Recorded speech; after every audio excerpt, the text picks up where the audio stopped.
Baik, silakan kelompok 1 dan 7 bersiap.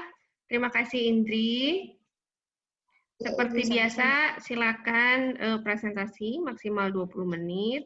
Silakan presentasikan hasil analisis modelnya sesuai dengan konstruk dari Joyce and Weil. Kemudian nanti kita lanjutkan sesi diskusi.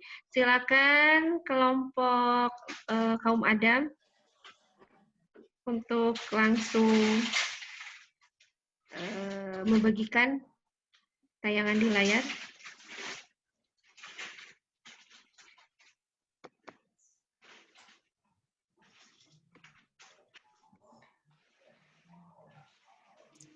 Dimulai aja ya, Bu. Silakan. Baik, bismillahirrahmanirrahim. Assalamualaikum warahmatullahi wabarakatuh. Waalaikumsalam warahmatullahi wabarakatuh.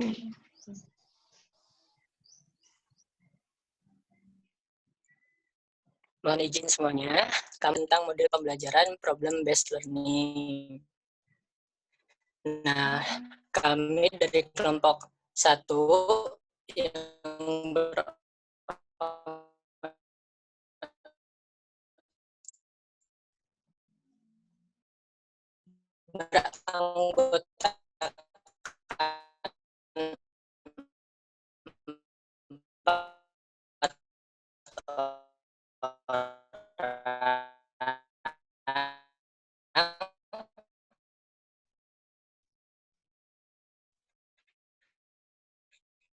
yang pertama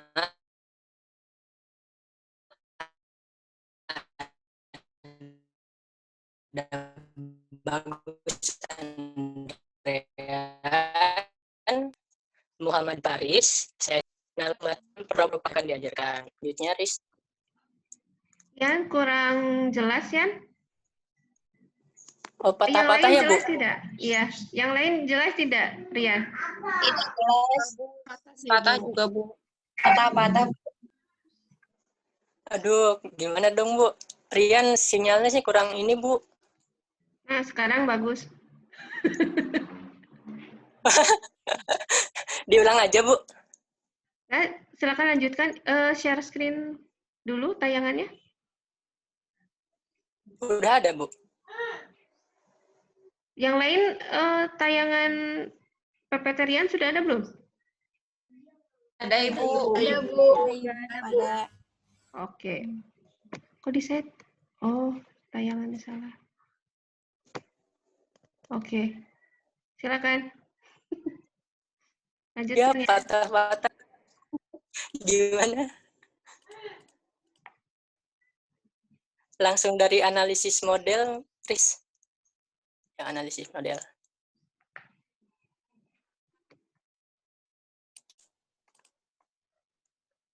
Untuk analisis model problem based learning, itu ada menurut Joyce dan Weil. Nah, berdasarkan pemaparan mengenai rumusan model pembelajaran menurut Bruce, Joyce, dan Marcia Weil pada tahun 1980, halaman 3, model pembelajaran ialah a pattern or plan which can be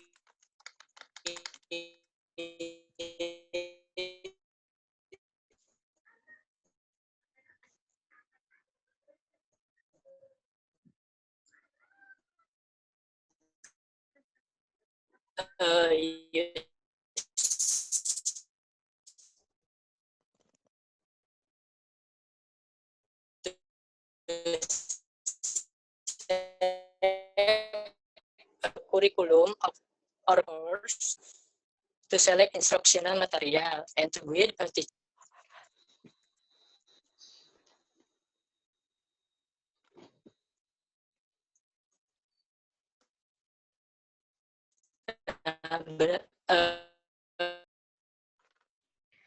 Atau mungkin yang lain dulu, Rian? Teman sekelompok yang lain? Teman-teman, apakah sama ini? Suara Rian terpatah-patah? Sama, Ibu. Sama Ibu. Ibu. Sama Ibu. Connect, Bu Rian. Sinyalnya kurang ini, Bu. Kalau mau Mungkin Ian, ini aja. Videonya Gimana dimatiin. tuh? Videonya matiin aja. Biasanya sih suka gitu. coba. Coba ya. Tapi udah beres sih bagian Rian. Ya, dilanjutkan oleh teman yang lain mungkin.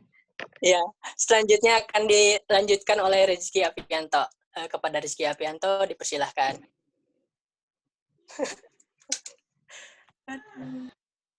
Oke, tes. Terlihat teman-teman.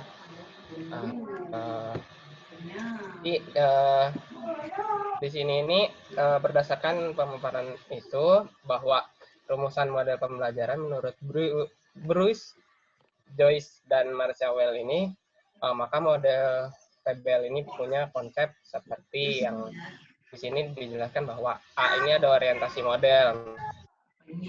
Dalam model pembelajaran PBL ini berorientasi pada masalah. Nah, di mana masalah-masalah tersebut dalam PBL ini tuh mengintegrasikan komponen konteks permasalahan, representasi, atau simulasi masalah, dan manipulasi ruang permasalahan.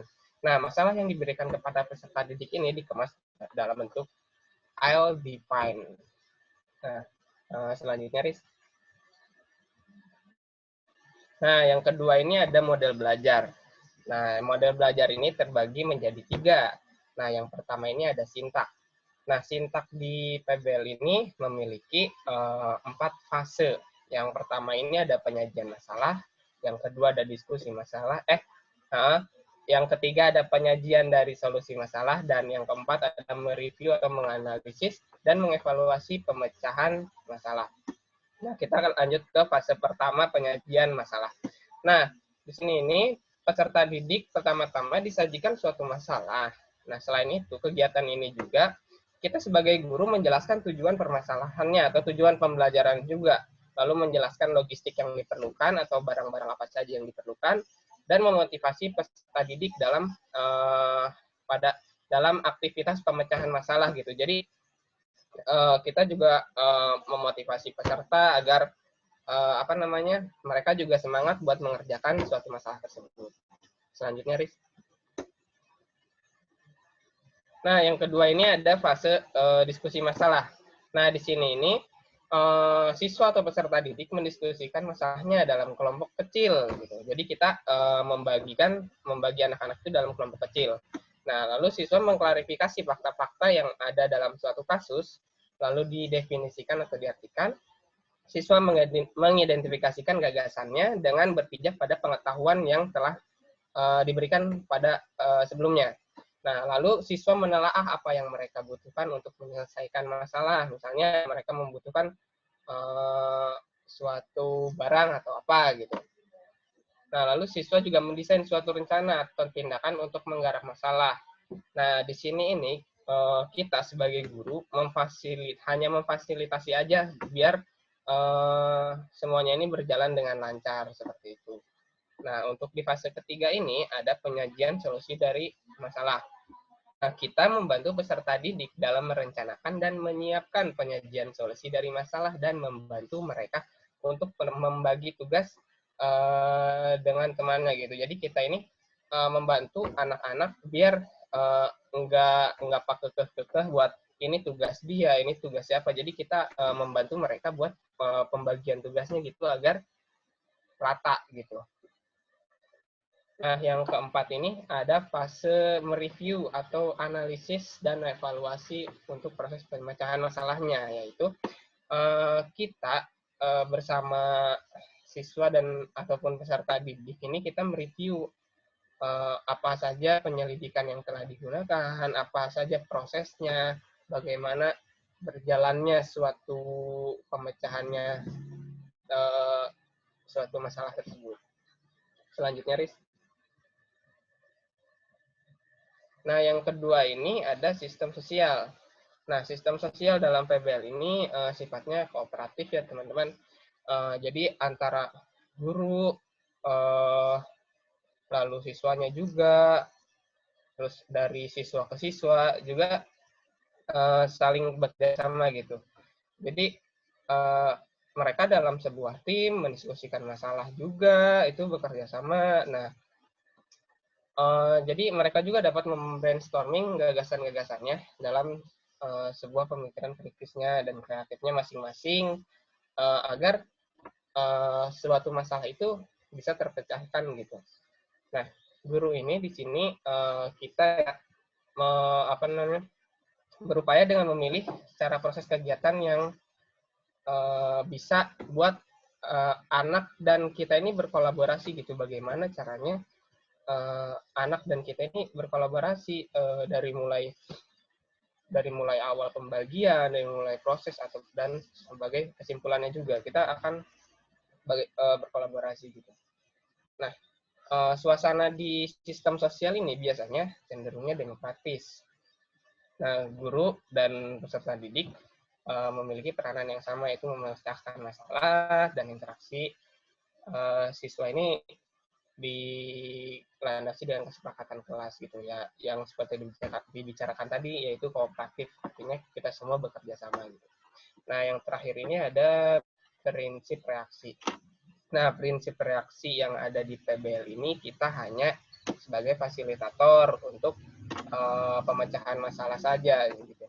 Jadi perbedaannya dengan yang sebelumnya tadi, guru memfasilitasi siswa, adalah untuk prinsip reaksi ini hanya sebagai fasilitator di pemecahannya saja, tidak menyiapkan seperti logistik, kebutuhan-kebutuhan lain, ataupun yang lainnya gitu. Ya, mungkin selanjutnya akan dilanjutkan oleh Faris.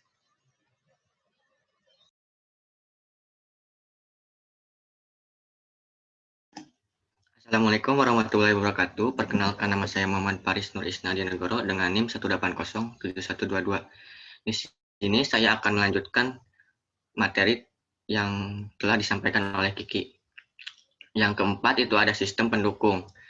Pendukung dalam hal ini adalah masalah-masalah yang aktual dan upayakan yang bersifat definite, yang mampu menciptakan suasana konfrontatif dan dapat membangkitkan proses metagonisis. Berpikir kritis dan strategi pemecahan masalah yang bersifat divergen. Nah, jadi pendukung model ini, pembelajaran ini secara optimal dapat berdampak positif karena pada pemilihan masalah yang hangat dan menarik untuk dibahas yang sesuai dengan keadaan lingkungan sekitar dan bermanfaat bagi kehidupan siswa. Kemudian pemilihan masalahnya juga sangat harus variatif. Yang selanjutnya ada penerapan model pembelajaran berbasis learning ini diterapkan pada materi pembelajaran yang menuntut kemampuan tertentu yang kaitannya dengan pemecahan masalah, bukan hanya pada matematika, sains, sosial, tetapi juga bisa diterapkan pada mata pelajaran bahasa Indonesia. PBL bermuatan karakter yang dapat disampaikan dengan materi pelajaran. Jadi, penerapan materi model ini bukan hanya pada pembelajaran matematika, sains, sama sosial saja, tetapi model ini juga bisa diterapkan pada mata pelajaran yang bermuatan karakter.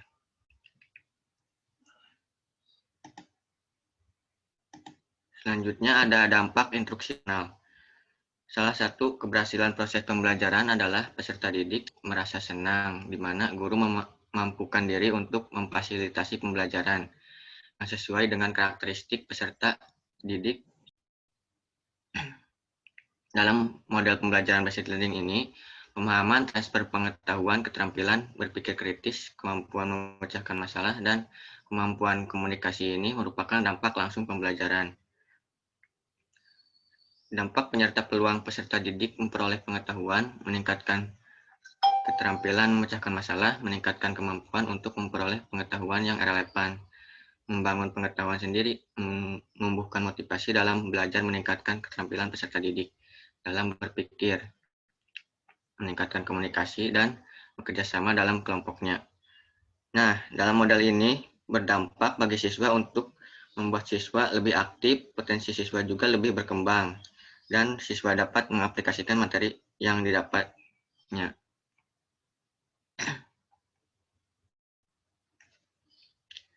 Selanjutnya ada model pembelajaran menurut Bruce Joyce dan Marcel Weil dan Emil Calhoun 2009.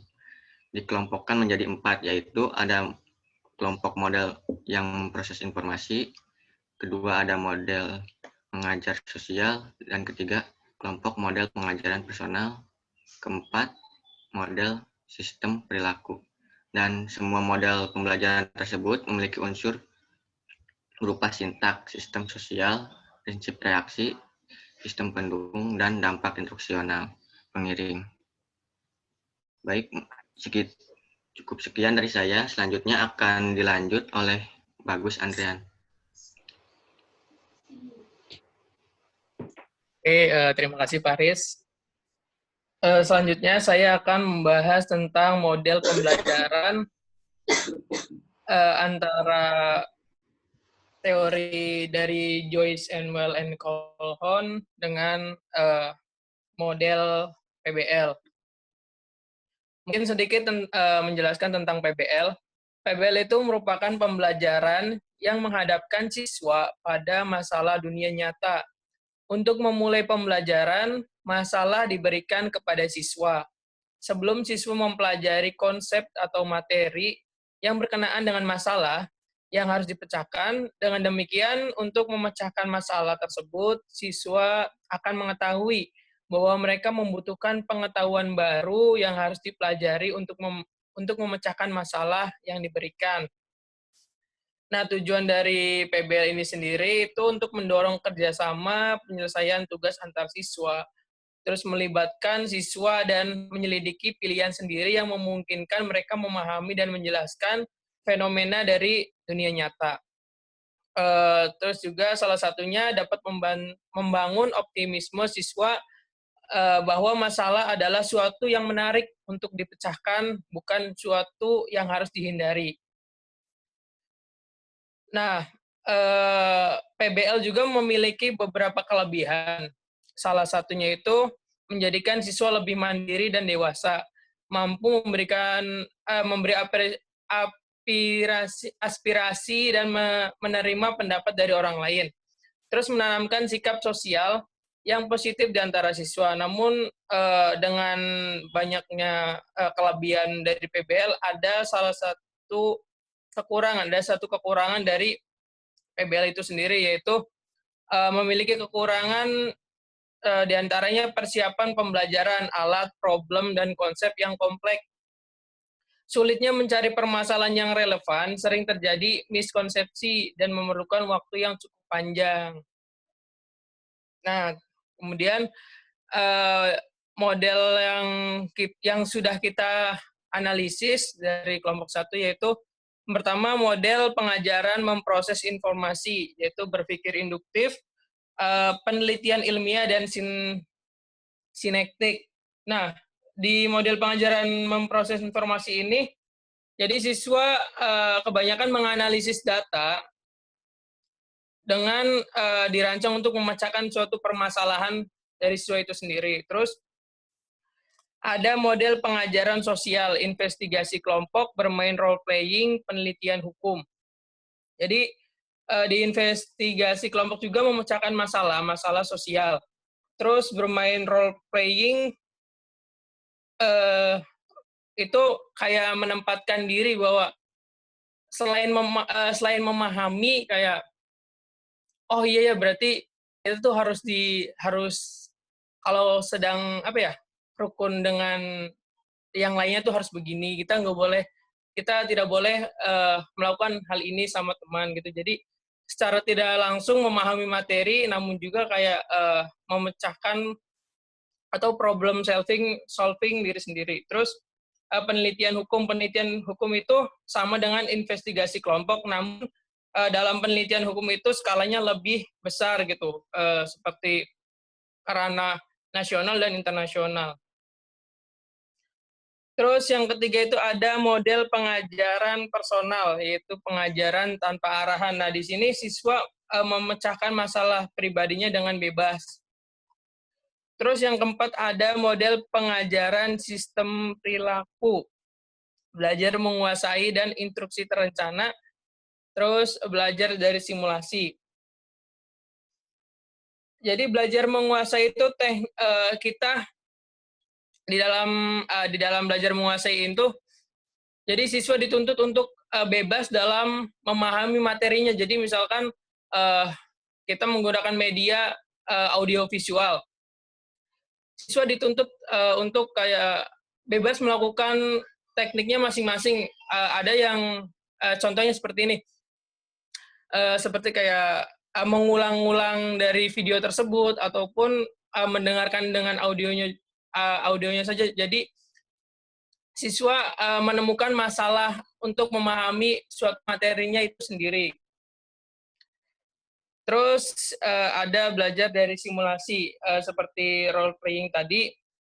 Belajar dari simulasi juga seperti menempatkan diri. Jadi, oh ya, kalau di dalam masyarakat seperti ini seharusnya, dan seharusnya yang tidak dilakukan seperti ini. Lanjut, Riz.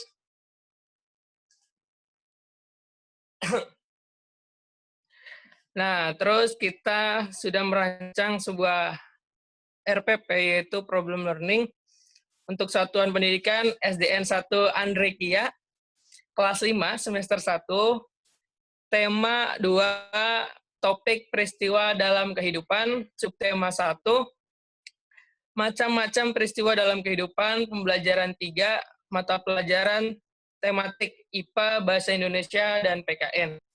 Alokasi waktu kita 2 kali 35 menit. Model pembelajaran tentu saja problem-based learning. Terus tujuan dari pembelajaran tersebut adalah siswa mampu mengidentifikasi apa yang menyebabkan terjadinya COVID-19 dengan baik dan benar. Kemudian siswa dapat menumbuhkan keterampilan kerjasama dan tanggung jawab dengan berdiskusi. Selanjutnya, siswa dapat mengembangkan atau siswa mampu mengembangkan keterampilan menulis laporan. Lanjut, Riz. Langkah-langkah pembelajaran. Guru mengajukan fenomena yang sedang terjadi saat ini untuk memunculkan suatu permasalahan. Kemudian memotivasi siswa untuk terlibat dalam pemecahan masalah yang dipilih. Fenomena COVID-19 yang sedang mewabah di dunia. Siswa dibentuk kelompok, yang kemudian siswa diminta untuk mencari informasi dari permasalahan yang telah dimunculkan berdasarkan cerita yang sudah disampaikan oleh guru tadi. Kemudian, guru mendorong pertukaran ide gagasan secara bebas dalam kelompok. Siswa membuat laporan hasil diskusi bersama kelompoknya mengenai penyebab terjadinya wabah COVID-19 dan menghitung persentase kenaikan COVID-19 dari bulan ke bulan berdasarkan cerita yang disampaikan guru tadi. Kemudian guru membantu siswa untuk melakukan refleksi dari proses-proses yang mereka gunakan. Nah, dari evaluasi pembelajaran atau penilaian pembelajaran dari RPP tersebut ada tes tulis dan lisan, kemudian rubrik laporan hasil diskusi. Sekian penjelasan dari saya, kurang lebihnya mohon maaf, saya kembalikan kepada moderator, Saudara Rian.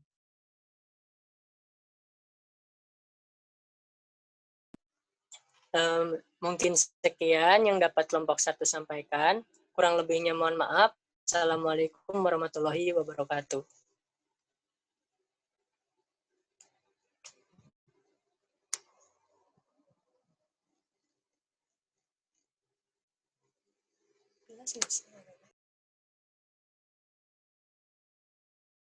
Silakan langsung berdiskusi.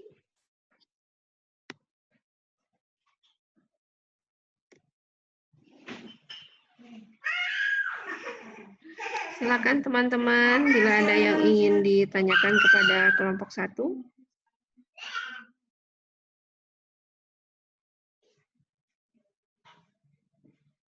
Ya, apakah ada?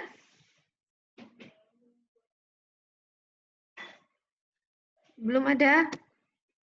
Baik, tadi di rancangan pembelajaran, kan tadi sinteksnya ada 4 tahap ya.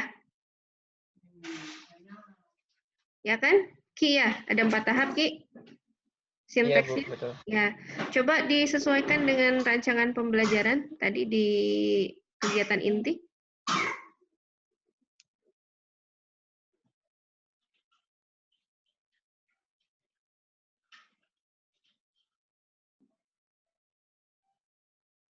Yang pertama apa sinteksnya? Yang pertama itu, bentar Ibu. Udah penyajian masalah, Bu. Nah, penyajian masalah. Tadi di rancangan pembelajaran, apakah ada penyajian masalah?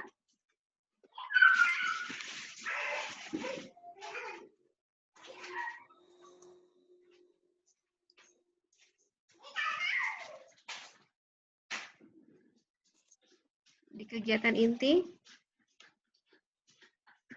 Mungkin di ini Bu, apa namanya, di yang pertama Bu, kayak guru mengajukan fenomena yang sedang terjadi. Jadi di sini guru kayak menjelaskan COVID itu apa, terus penyebabnya apa, kenaikan dari COVID itu apa. Jadi kayak menanyakan kepada siswanya itu, kenapa sih COVID itu bisa terjadi gitu. Terus Ya, apa gitu. antisipasinya apa sih begitu. Nah, gitu teman-teman. Jadi seperti yang sudah dipaparkan minggu sebelumnya. Jadi misalnya sinteksnya ada 4 ya. Yang pertama itu tadi ada penyajian masalah. Nah itu tuh harus sesuai dengan rancangan pembelajarannya. Jadi kalau kita pakai problem based learning, yang pertama itu penyajian masalah. Coba di rancangan pembelajarannya gitu ya, di kegiatan inti ada tidak gitu ya bagian penyajian masalah. Oh ya, yang pertama ini, jadi guru memberikan misalnya sebuah teks mengenai COVID. Ya nanti timbul gitu ya permasalahan-permasalahan yang harus didiskusikan oleh anak-anak gitu ya. Jadi harus sinkron. Kita pakai PB problem based learning ya, PBL. Sinteksnya ada 4. Sinteks yang pertama apa? Ini sesuaikan gitu ya. Tadi ya yang pertama ada penyajian. Yang kedua apa? Sinteksnya?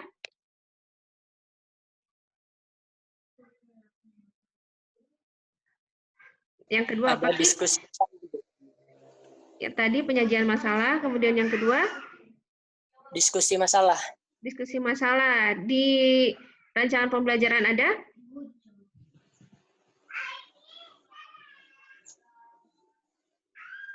Ada, Bu. Ada. Di guru mendorong pertukaran Ada Ibu ide. di program. Oke, jadi tadi setelah dibentuk kelompok, siswa melakukan diskusi mengenai permasalahan yang disajikan oleh guru, gitu ya. Sinteks yang ketiga apa?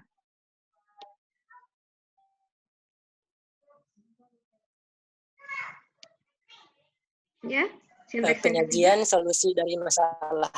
Nah, solusi tadi ya saya kira pasti di rancangan pembelajaran ada ya. Kalau sudah ada diskusi ya tentu saja siswa akan mencari solusi dari beragam sumber mengenai permasalahan yang disajikan. Sinteks yang keempat?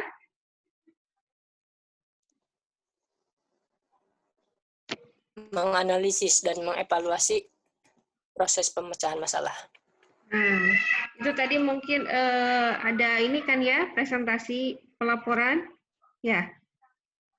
Ya kan di rancangannya. Nah, jadi nanti di situ bisa saling bertukar pendapat antara kelompok yang satu yang melakukan presentasi dengan kelompok yang lain. Kemudian dievaluasi bersama-sama. Jadi begitu ya teman-teman. Tadi sinteksnya ada 4, tapi kan kalau di rancangan pembelajaran kegiatan intinya tidak hanya 4 itu gitu ya, disesuaikan, dikembangkan, diadaptasi dengan situasi dan kondisi di kelas tersebut sesuai dengan tujuan pembelajarannya, sesuai dengan materi pembelajarannya. Yang penting itu tadi sinteksnya itu terdapat gitu ya di dalam rancangan pembelajaran yang teman-teman rancang agar terlihat oh iya benar.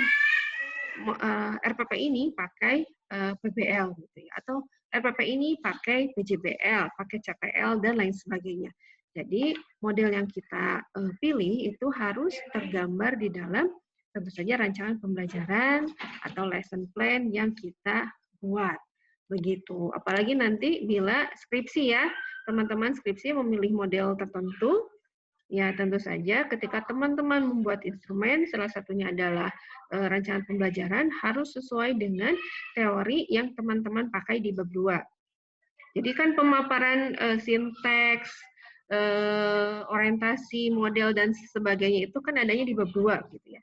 Jadi bab 2 itu bukan pajangan, tapi teman-teman pakai untuk mengembangkan instrumen di bab 3.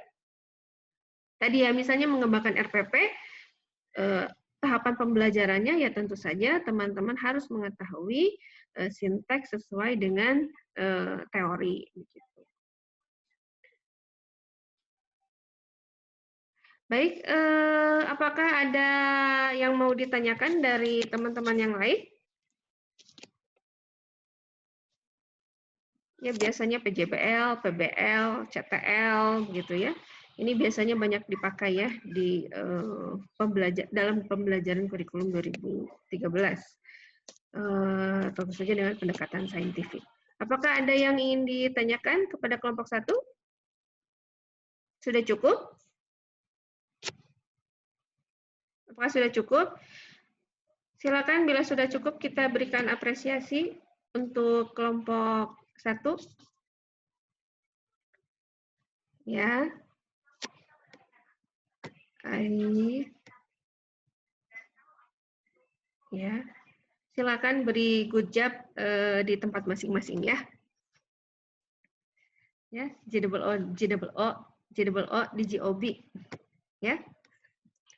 Baik, kita lanjutkan. Silakan kelompok berapa? 7 ya? Kelompok siapa selanjutnya? Saya. Oh iya. Silakan, Za. Baik, dimulai ya, Bu. Silakan. Bismillahirrahmanirrahim. Assalamualaikum warahmatullahi wabarakatuh. Waalaikumsalam warahmatullahi wabarakatuh. Sebelumnya, saya Zazana Bilazara dari kelompok 7 dan teman-teman akan membahas atau mempresentasikan tentang model kontekstual teaching and learning. Sebelumnya, kelompok 7 ini merupakan yang pertama ada Mirna Widianti. Halo Mirna. Hai.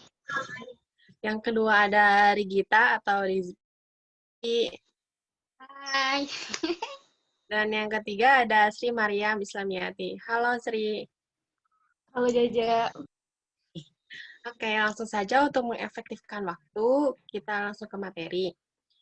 Nah, karakteristik model menurut Joyce dan kawan-kawan ada 4, yaitu ada orientasi model, model pembelajaran, penerapan pengaplikasian, dan dampak instruksional dan penyerta. Dampak di orientasi model ini akan dijelaskan oleh Saudari Mirna. Kepada Saudari Mirna dipersilakan. Baik, saya akan menjelaskan orientasi model dari model kontekstual teaching and learning. Nah, menurut pengertian dari kontekstual teaching and learning sendiri, menurut Nur Hadi dalam Sugianto tahun 2007, kontekstual teaching and learning adalah konsep belajar yang mendorong guru untuk menghubungkan antara materi yang diajarkan dan situasi dunia nyata siswa.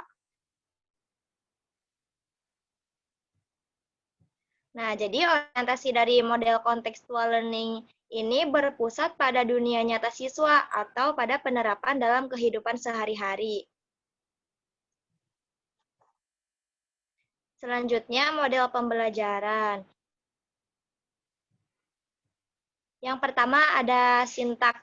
Nah, menurut Suparto 2004 halaman 6, sintak dari model CTL ini yang pertama mengembangkan metode belajar mandiri atau biasa yang disebut konstruktivisme.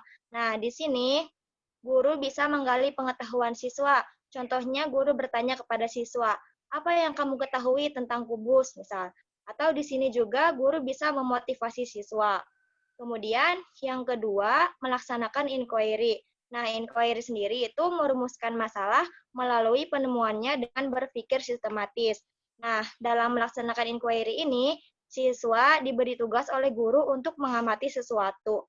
Kemudian yang ketiga, menumbuhkan rasa ingin tahu siswa atau questioning. Nah, di sini terjadi komunikasi antara, misal siswa bisa bertanya baik pada gurunya atau temannya, dan peran guru di sini juga membantu siswa untuk memahami materi. Kemudian yang keempat, menciptakan masyarakat belajar atau learning community. Nah, di sini siswa harus berpartisipasi dalam belajar kelompok, dan siswa juga bisa sharing dengan kelompok yang lain. Kemudian yang kelima, hadirkan model pembelajaran, hadirkan model dalam pembelajaran atau modeling. Nah, modeling sendiri itu melihat dan meniru apa yang ditampilkan oleh guru. Jadi, di sini dalam modeling ini, guru harus memberikan contoh nyata. Misalkan tadi apa yang kamu ketahui tentang kubus. Nah, di modeling ini, guru harus memberikan contoh nyata dari kubus itu. Misal, guru membawa membawa kardus yang berbentuk kotak. Nah, itu kan contoh dari kubus. Kemudian, lakukan refleksi di setiap akhir atau reflection. Jadi, guru itu mengulang kembali pembelajaran. Contohnya kan tadi sudah dibahas misalnya tentang kubus. Nanti guru bertanya kembali kepada siswa. Nah, coba sebutkan misalkan apa saja di kelas ini yang berbentuk kubus. Nah, selanjutnya yang terakhir lakukan penilaian yang sebenarnya atau autentik. Nah, di sini siswa diberi soal oleh guru untuk mengetahui sejauh mana pemahaman siswa terhadap materi yang kini sedang dipelajari. Terima kasih. Selanjutnya akan disampaikan oleh Rigita.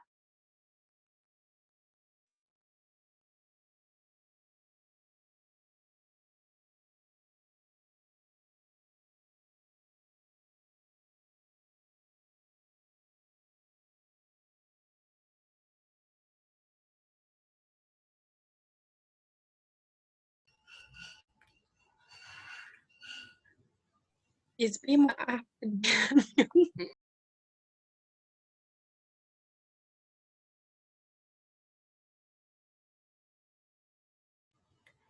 Ipi itunya masih di mute.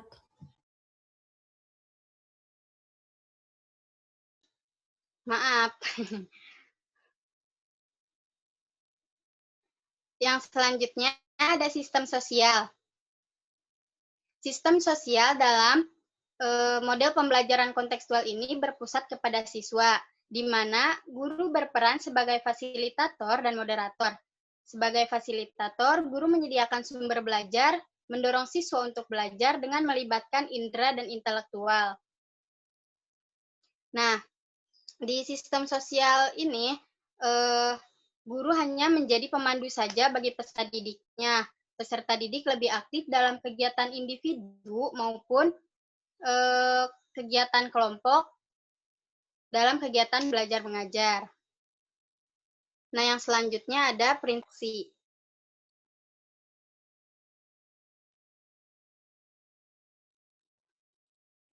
Baik, prinsip reaksi. Nah, di sini juga guru berperan sebagai fasilitator dan motivator bagi peserta didik. Guru menyediakan sumber belajar, mendorong siswa untuk belajar, membimbing dan memberikan bantuan bagi siswa, serta memberi kesempatan pada siswa untuk menemukan sendiri konsep-konsep yang terkait dengan materi yang sedang dibahas bersama anggota kelompoknya.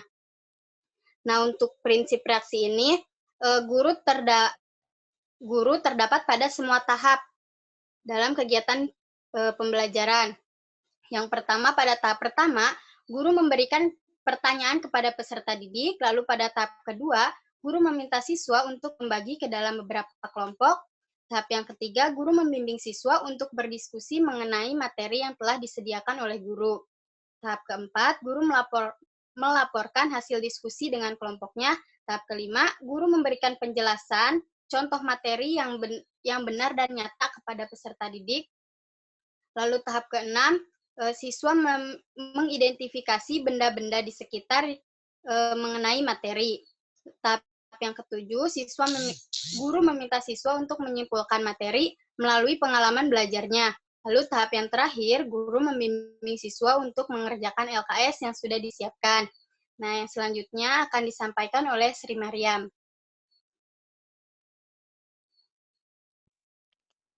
Selanjutnya ada sistem pendukung. Konteks Teaching and Learning atau CTL selalu manfaatkan berbagai sumber pelajaran dan media belajar apapun bisa dipakai untuk belajar, seperti orang-orang sekitar, benda-benda, semua adalah media sumber belajar.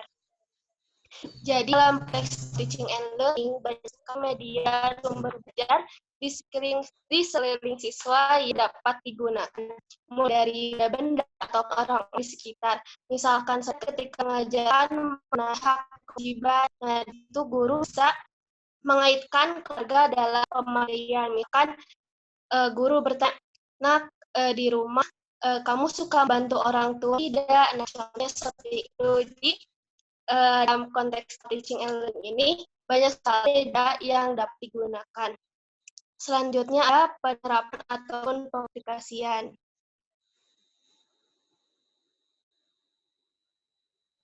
Nah, penerapan pelajaran Excel ini sesuai untuk diterapkan ke dalam setiap pelajaran. Karena pembelajaran kontekstual akan menghubungkan keadaan kehidupannya yang dialami peserta didik dengan materi pelajaran yang akan memudahkan peserta didik dalam memahami mata pelajaran. Nah, biasanya ketika guru mengaitkan atau mencontohkan suatu materi dengan kehidupan sehari-hari, itu akan lebih memudahkan siswa dalam memahami materinya. Misalkan aja ketika guru menjelaskan mengenai gaya gravitasi, teorinya gravitasi adalah gaya tarik-menarik antara bla bla bla bla. Nah, biasanya kita bingung, nggak kebang gitu kan. Tetapi ketika guru tersebut memberikan contoh dari kehidupan sehari-hari, misalkan, "Nah, kamu tidak pohon apel tahu Bu." Nah, ketika Bu tersebut jatuh ke tanah, nah disitulah dapat gaya gravitasi atau contoh apel lemparkan ke atas, buah tersebut tuh lagi ke bawah tidak jatuh. Nah, disitulah dapat gravitasi. Nah, jadi ketika guru memberikan contoh dalam kehidupan sehari, itu biasanya anak akan mudah memahami seperti itu. Selanjutnya akan dijelaskan oleh Zanabila.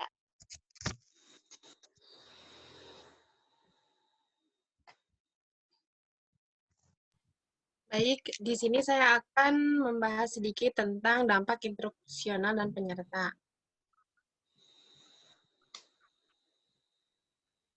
Nah, menurut para ahli, Krathwohl et al. Tahun 1964 beranggapan bahwa pembelajaran kontekstual ini merupakan salah satu model pembelajaran yang inovatif. Kenapa? Karena konsep model pembelajaran ini selalu menghubungkan antara pengalaman kehidupan nyata siswa dengan materi yang akan diajarkan. Nah, sehingga membantu siswa untuk menemukan sendiri hakikat dan makna belajarnya. Akibatnya, siswa mempunyai motivasi belajar yang tinggi yang pada akhirnya dapat meningkatkan hasil belajarnya. Nah, hasil belajarnya ini dalam proses pembelajaran menurut Bloom adalah meliputi ranah domain kognitif, psikomotorik, dan afektif. Menurut penelitian Smith juga tahun 2010 menyatakan beberapa faktor dalam pembelajaran kontekstual yang dapat berpengaruh positif terhadap perolehan hasil belajar lebih tinggi adalah yang pertama, penggunaan model pembelajaran kontekstual dapat meningkatkan lama siswa dalam belajar. Nah, maksudnya di sini disebabkan siswa belajar materi dalam konteks atau bagian nyata sehingga memperkuat memori siswa. Yang kedua, siswa lebih termotivasi untuk belajar ketika mengetahui hubungannya dalam kehidupan nyata, terutama bagi siswa yang merasa bosan bersekolah. Nah, beberapa keunggulan dalam pembelajaran kontekstual ini dinyatakan dari hasil penelitian Suparman 2013 itu. Yang satu ada kelompok siswa yang menggunakan pembelajaran kontekstual secara signifikan mencapai prestasi menulis yang lebih baik. Yang kedua, siswa dengan motivasi berprestasi tinggi dan rendah yang dikenai dengan pembelajaran kontekstual secara signifikan mendapatkan prestasi. Nah, dari dampak instruksional dan penyerta ini disimpulkan pembelajaran kontekstual mempunyai pengaruh yang signifikan terhadap hasil belajar kognitif. Selanjutnya, ada rencana pelaksanaan pembelajaran yang akan dijelaskan oleh Saudari Rigita. Kalian dipersilakan.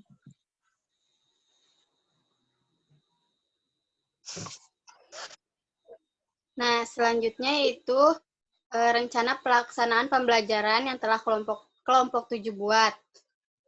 Nama sekolah yaitu SD Odading, mata pelajaran matematika untuk kelas 4 semester 2, pokok pembahasan mengenai bangun ruang untuk pertemuan ke-1. Nah, di tujuan pembelajaran yang pertama yaitu melalui diskusi, siswa dapat mengetahui rusuk dan sisi pada bangun ruang kubus dengan tepat. Lalu yang kedua, melalui tanya jawab, siswa dapat memberikan contoh benda berbentuk kubus dengan benar. Nah, untuk kegiatan pembelajarannya, yang pertama ada kegiatan pendahuluan. Yaitu tahap pertama, guru membuka pembelajaran dengan mengucapkan salam dan menanyakan kabar siswa dan berdoa. Tahap kedua, guru menjelaskan kegiatan yang akan dilakukan hari ini. Nah, selanjutnya ada kegiatan inti. Yang pertama, kegiatan inti yaitu guru bertanya kepada siswa apa yang mereka ketahui mengenai bangun ruang kubus. Yang kedua, guru membagi siswa ke dalam beberapa kelompok. Yang ketiga, setiap kelompok diminta berdiskusi untuk menentukan rusuk dan sisi pada bangun ruang kubus yang telah disediakan oleh guru. Tahap keempat, guru meminta setiap perwakilan kelompok untuk melaporkan hasil diskusinya. Lalu tahap kelima, guru memberikan contoh bangun ruang kubus yang benar dan nyata kepada siswa. Tahap keenam, guru meminta siswa untuk mengidentifikasi benda-benda di sekitar yang berbentuk bangun ruang kubus. Tahap ketujuh, siswa diminta menyimpulkan rusuk dan sisi bangun ruang kubus melalui pengalaman belajarnya. Lalu tahap ke-8 yaitu guru meminta siswa untuk mengerjakan LKS yang sudah disiapkan. Selanjutnya ada kegiatan penutup. Yang pertama, guru menutup pembelajaran dengan menanyakan kepada siswa apa saja yang sudah dipelajari. Lalu tahap kedua, guru mengajak siswa untuk berdoa bersama, dan tahap yang ketiga, guru mengakhiri pembelajaran dengan mengucapkan salam. Lalu selanjutnya ada penilaian. Untuk penilaian, bentuk tesnya yaitu tes tertulis, jenis tesnya isian, alat tesnya menggunakan LKS, dan evaluasinya yaitu LKS dan soal evaluasi akhir. Mungkin cukup yang dapat saya sampaikan. Selanjutnya saya kembalikan ke moderator. Terima kasih kepada Rigita, Mira, dan Sri yang telah menyampaikan materinya. Sekian dari kelompok 7. Mohon maaf apabila ada salah-salah kata. Terima kasih. Wassalamualaikum warahmatullahi wabarakatuh. Oh iya, jika ada yang mau bertanya, silakan atau memberikan tanggapan.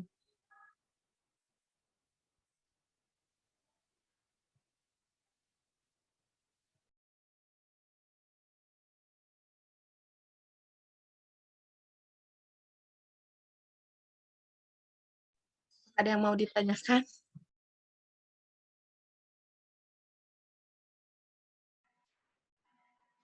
Izin bertanya. Ya, silakan, Evi. Ketika di dalam kelas, untuk menerapkan pembelajaran kontekstual itu, pendekatannya itu seperti apa gitu yang dilakukan untuk menerapkan pembelajaran kontekstual di dalam kelas. Terus tadi yang materi yang dijelaskan itu bangun ruang ya, lebih ke mencakup matematika. Nah, materi pelajaran yang bagaimana saja gitu yang dalam proses pembelajaran itu bisa menggunakan model pembelajaran kontekstual selain bangun ruang atau matematika yang tadi sudah dijelaskan. Seperti itu. Terima kasih. Evi, izin ini ya, yang pertama itu bagaimana cara menerapkan model di kelas. Yang kedua, pendekatannya itu bagaimana, seperti apa gitu.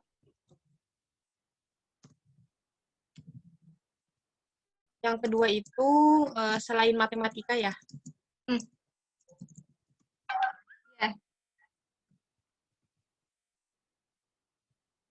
Barangkali yang lain ada yang mau menjawab dulu dari kelompok 7.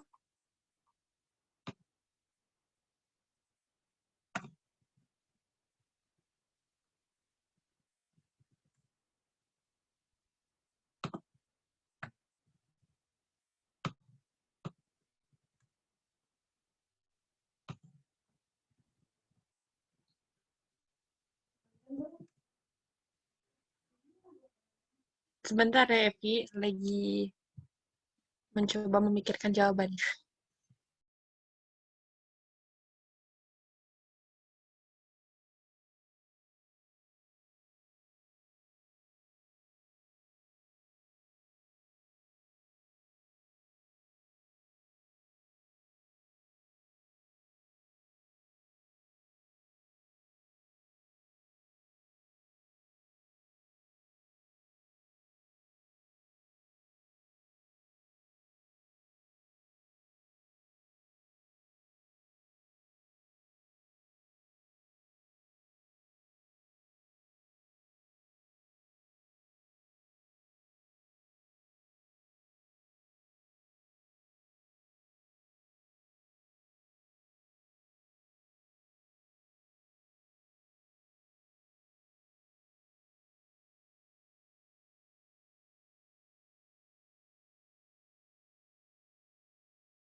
Sembari menunggu jawabannya, mungkin ada yang mau bertanya lagi atau sudah cukup?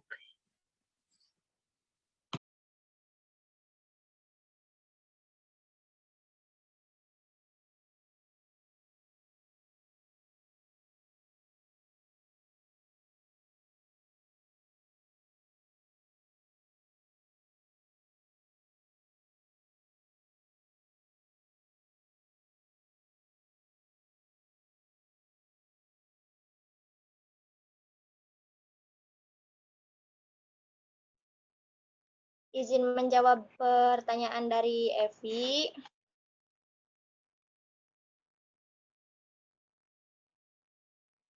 Yang pertama, bagaimana cara menerapkan pendekatan model ini di kelas? Nah, kan model CTL ini berpusat pada siswa. Nah, tentunya kegiatan yang dilakukan ini kan tadi sudah ada ya sintaksnya, tahapan-tahapannya.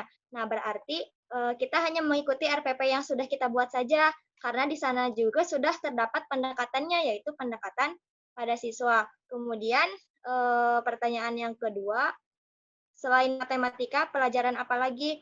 Nah, tadi sudah dicontohkannya oleh Sri Mariam dalam apa sih tadi dampak. Jadi misalnya tadi dalam pembelajaran IPA nih, untuk mengetahui gaya gravitasi, contohnya tadi seperti di apel gitu, bagaimana gravitasinya. Tahu kan pohon apel tadi sudah disebutkannya oleh Sri Mariam.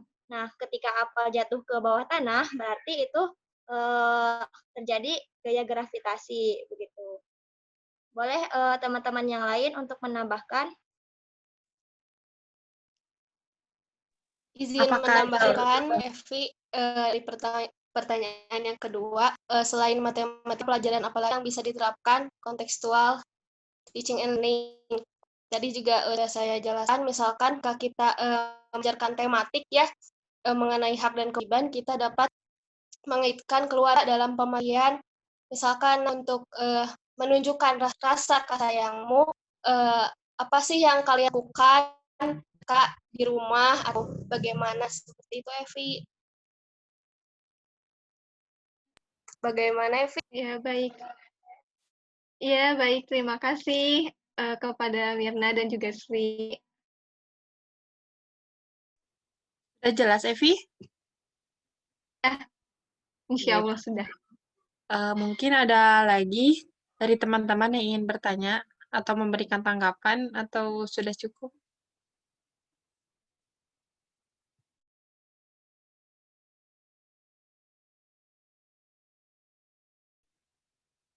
Mungkin sudah tidak ada lagi ya yang ingin bertanya ataupun memberi tanggapan. Baiklah, kami dari kelompok 7 telah selesai. Selebihnya mohon maaf. Yang baiknya diambil, yang buruknya dibuang. Saya kembalikan kepada Ibu Neneng.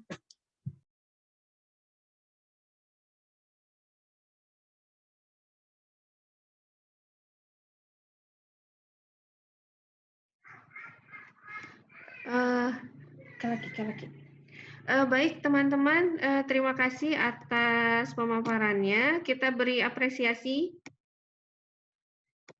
ya untuk kelompok CTL. Baik, saya kira tadi ya pada tahapan sinteks ya, ketika misalnya Anda mau menggunakan model CTL, PBL, PJBL, dan lain sebagainya. Tentu saja pasti banyak para ahli atau penelitian yang mengkaji mengenai model-model tersebut. Nah, saya harap nanti Anda ketika membuat artikel atau makalah tidak hanya berdasar pada satu sumber saja. Jadi, Anda kumpulkan misalnya beberapa artikel atau beberapa sumber, kemudian Anda analisis bersama. Nah, kemudian Anda pilih yang dirasa paling sesuai gitu ya dengan kajian yang Anda teliti gitu ya. Seperti tadi misalnya sinteks pada CTL, bila misalnya tadi kelompok Zaza mengumpulkan beberapa sumber, nanti mungkin bisa dipilih yang paling tepat yang mana gitu ya. Karena sinteks itu akan kita jadikan acuan dalam mengaplikasikan pembelajaran tersebut. Jadi tahapan-tahapan pembelajaran yang terdapat di dalam sinteks gitu itu harus jelas sehingga kita tidak bingung nanti akan melakukan apa gitu ya ketika kita mengajar di dalam kelas.